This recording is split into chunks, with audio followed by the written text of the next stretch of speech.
Class 8 के important question series में आज हम देखेंगे difference between eukaryotic and prokaryotic cells के। तो यूकैरियोटिक और प्रोकैरियोटिक सेल्स के बीच का डिफरेंस देखेंगे। सबसे पहले यूकैरियोटिक सेल्स क्या होते हैं? इनके अंदर न्यूक्लियस प्रेजेंट होता है ना, तो वो न्यूक्लियस किसके द्वारा सराउंड किया जाता है? न्यूक्लियस मेम्ब्रेन के द्वारा। मतलब न्यूक्लियस के बाहर न्यूक्लियस मेम्ब्रेन होगी यूकैरियोटिक सेल में। और प्रोकैरियोटिक सेल में क्या होता है? Nucleus membrane are not found, है ना। Nuclear material is not surrounded by nucleus membrane, ठीक है। तो इसमें न्यूक्लियस मेम्ब्रेन प्रेजेंट नहीं होती है। अब यूकैरियोटिक सेल में क्या होता है? मोर देन वन क्रोमोसोम से प्रेजेंट। मतलब जो यूकैरियोटिक सेल होता है ना, वो एक प्रकार का डेवलप्ड सेल होता है, जो पूरी तरह विकसित हो गया हो, उसका पूरा विकास हो गया हो, उसे यूकैरियोटिक सेल बोलते हैं। और प्रोकैरियोटिक का जिसका विकास ना हुआ हो, थोड़ा रह गया हो विकास उसका, उसको बोलते हैं प्रोकैरियोटिक। तो इनमें क्या हो, ओनली वन क्रोमोसोम्स फाउंड होता है, more than one chromosomes found होता है यूकैरियोटिक सेल में। और प्रोकैरियोटिक सेल में क्या होता है? Only one chromosome is present. मतलब एक ही क्रोमोसोम प्रेजेंट होता है प्रोकैरियोटिक सेल में।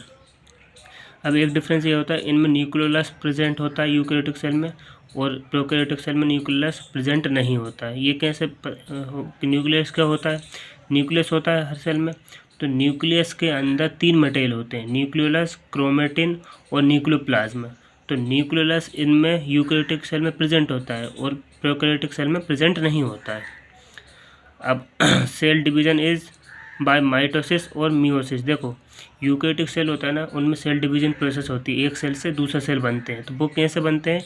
या तो माइटोसिस प्रोसेस से बनेंगे या मियोसिस प्रोसेस से बनेंगे, ठीक है।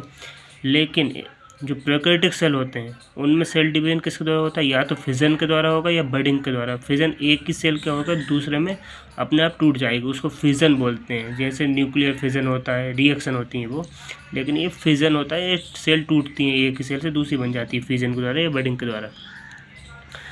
मेम्ब्रेन बाउंड सेल ऑर्गेनेल्स, जैसे जैसे सेल रहता है, सेल के अंदर cytoplasm difference various type of organelles present होते हैं।